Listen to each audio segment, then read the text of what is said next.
and then within a few weeks I was still dying, but it was a little bit less painful, you know? Hi my loves, welcome back to my channel. I hope you're having an amazing day. If you're new here, my name's Emma. I make health and lifestyle videos and I upload every Wednesday and Sunday. Today's video is going to be another workout guide video. So I've already done some videos on Natasha Ocean's cut guide. I will link them somewhere around here, and I know that a lot of you guys found that really useful, so I thought that I would do some more kind of guide reviews. I am still currently doing the cut reload and I will have that finished soon. I will have a video and review up of that, but I thought I would do a review of a guide that I've already done in the past, and that is going to be Sarah's Days guide, her first guide. So she has two. She has one called Sweat It to Shred It, and I believe the second one is called Sweat It Reload. Is that what it's called? I'm not sure, but I'm going to review the first one, so Sweat It to Shred It, and I did this about a year and a half ago, so I don't have any before and after photos. Oh, I do have before and after photos, but this was at a point where I really like revamped my whole life to do with health and fitness. It's where I initially lost weight. So I don't think it would be completely fair to show before and after photos because I did completely change my diet, my whole lifestyle, everything like that. So I don't think it would be fair to say that it's all due to that guide, if that makes sense. I'll put a before and after photo in here to show you kind of the weight that I lost during that period, but that wasn't just due to this guide, it was also due to some exercise that I'd done before that, and also changing obviously my habits and my lifestyle. I do just want to talk through what exactly the guide entails, whether it's worth the money, whether it's worth buying it, and also the sort of pros and cons that I think the guide has. So Sweat It to Shred It is an 8-week program and it's split into 4 different categories. So these are sweaty shredders, toning powers, challenges and activities, and as the weeks go on you increase how much you're doing. So the first week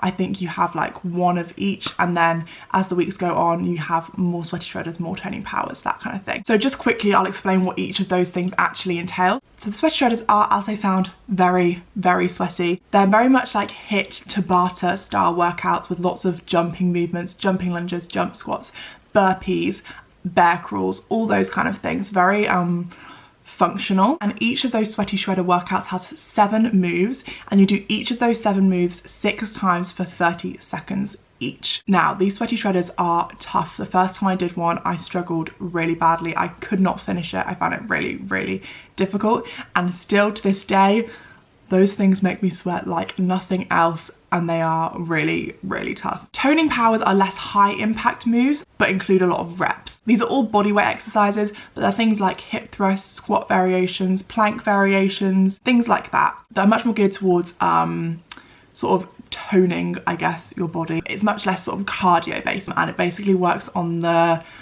premise of kind of like tiring your muscles out, because obviously you're not having a load of weight on there, so you're just doing it for a lot of reps until your muscles are really tired. And I was actually surprised about how much my muscles hurt the next day when I was doing these exercises. I remember my bum being in serious pain. I could not walk up the stairs. It was very painful. And then the challenges are things like a 10-minute ab blaster, like an ad break challenge, things like that, like really short, sharp little mini challenges that you can do really easily, like fit into your day. And then activities are kind of like daily activities you can do, so things like going for a walk with friends, going for a swim, a beach workout, things like that are much more integrated into your everyday life rather than a specific workout. So as you can probably tell from that, this guide does differ a lot from many of the other guides that are on the market, in that it's much more focused on creating a holistic approach to fitness and fitting fitness into your everyday life and making fitness a lifestyle.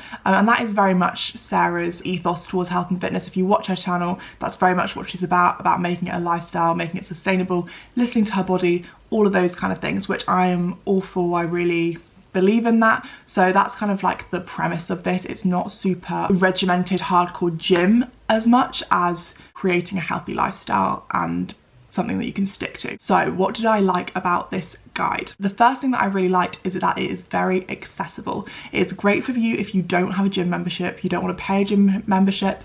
If you're traveling, this would be a really great option. At the time I didn't have a gym membership and I could do this literally anywhere, which was really useful, especially if you feel quite intimidated with the gym. So it's really good for beginners in that sense. And I would still do these workouts now if I was like on holiday somewhere or somewhere I didn't have access to a gym, or if I just didn't feel like going to the gym, if it was a nice day I wanted to do it outside, I would still do these workouts now. The second thing that I really like is that they are all body weight movements. I just really enjoy body weight workouts. I find that they mix things up a bit. I think I can get very reliant on using weights and stuff in the gym, and I really just enjoy using my own body. Maybe I'm just a bit of a weirdo, but there's something I just find really empowering about just using my own body weight to do certain movements like push-ups and stuff like that. I just find it like, I feel like Superwoman. I don't know what it is. And like I said earlier, they still really push you, these workouts. They're not like easy. I think when you think of body weight workouts, you're like, that is just like some 80s aerobics rubbish. Like, no thank you, I'm not doing that. But these workouts are actually pretty tough. They're quite tiring and strenuous, so they're definitely still working your body out. They definitely prove that you can still get a good workout in without any fancy equipment, without going to the gym, etc, etc. It also did help me to lose weight. Now, I'm not saying that my whole weight loss was due to this guide, because it wasn't. However, I do think that this contributed to my weight loss because a lot of it is cardio. And I think it is geared towards that very like more lean physique, not sort of building like really big muscles kind of thing. That's kind of, I feel like, what Sarah's style of workouts are aimed towards, and I do think that they do that. If that's what you're looking for, then I think that this is a good option for you, but less so for the sort of muscle building. I did just find the workouts challenging but also enjoyable. It's also really rewarding to see how you improve. Like I said, the first time I did a sweaty shredder, I could not do it for the life of me. I could not finish that thing. I'm not joking, guys, because my fitness was so, it was non-existent, let's be real. Like, it wasn't just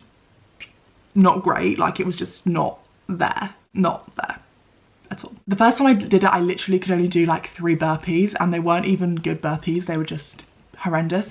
And then after a few weeks I could do loads of burpees. Like, I was the burpee queen, and it actually felt really, really good to see that improvement in my cardiovascular health and my overall fitness. And it's really easy to see that improvement when you're doing a guide like this, because you improve fairly quickly and it's really clear. The improvement's really obvious. Like, it was obvious at the beginning that I had 0 cardiovascular health and that I was just dying on the floor, and then within a few weeks I was still dying, but it was a little bit less painful, you know? I also really love the idea of it being a whole lifestyle challenge. Obviously, you guys know I'm all about living a healthy lifestyle. I'm not about fads, about working out for endless hours and restricting. I'm just, that ain't living, my friends. However, there were a few things that I didn't love about the guide. Although I really like the idea of it being a sort of lifestyle guide, I feel like in practice it's not always that useful. Sometimes the challenges can be a bit of a faff. There's one that's like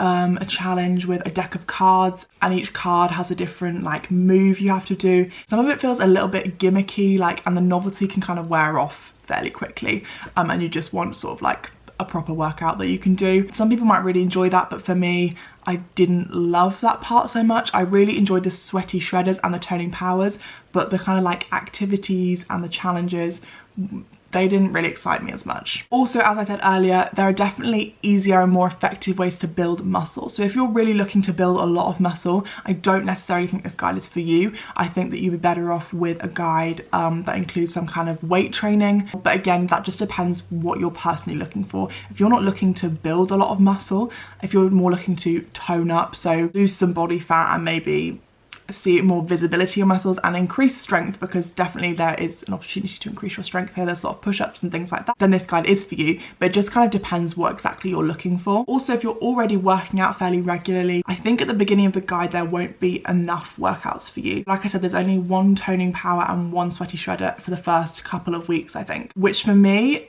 at the time was fine.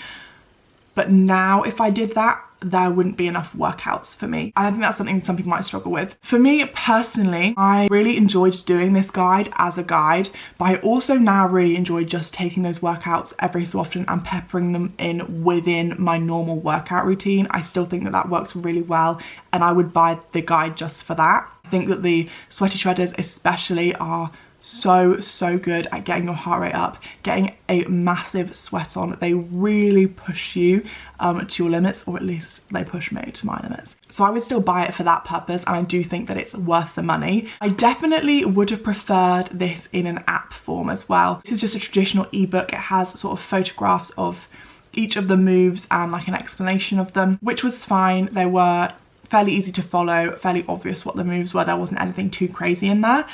However, I did prefer with the Natasha guides to be able to see her do the moves, and it's easier to tick them off with an app like Athlete, which Sarah doesn't currently have, which I'd really love to see her do. I think she could do an amazing app, but she doesn't have that at the moment, so that might irritate some people. It wasn't really a massive deal. The one thing that she does have is a timer app that is specifically set up for the times that you need for a sweaty shredder or a toning power. I found that app really helpful. However, you do have to pay for that app, which is slightly frustrating when you've already paid a fair bit of money for the guide itself. I believe it's 69.99 Australian dollars. I think kind of would have been nice for the timer to be included in that. That being said, I still paid for it, and I really like her. I think she's a lovely girl, and I'm really happy to kind of support her and pay for that app because I like what she does and I want to help her make an income, so I'm happy to do that. Okay, so that is the end of my review. Those are my thoughts of the pros and cons of the Sweat It to Shred It guide. I think on balance,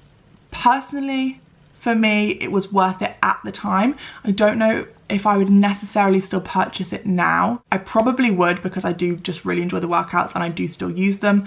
But again, as I said earlier, it really depends what your fitness goals are as to whether this guide is appropriate for you. And also they're quite different to a lot of the workout guides that you see regularly. I think she has quite a different style of working out to a lot of people, so it is nice to have that from her. Let me know if there are any guides specifically that you would like me to review, and I'll have a look and see what I will do next. Although I'm kind of buzzing to try Natasha Ossian's build guide.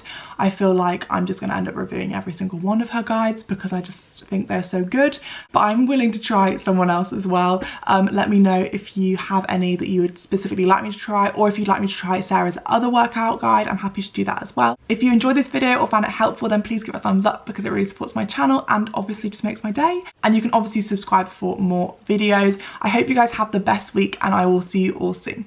Bye guys.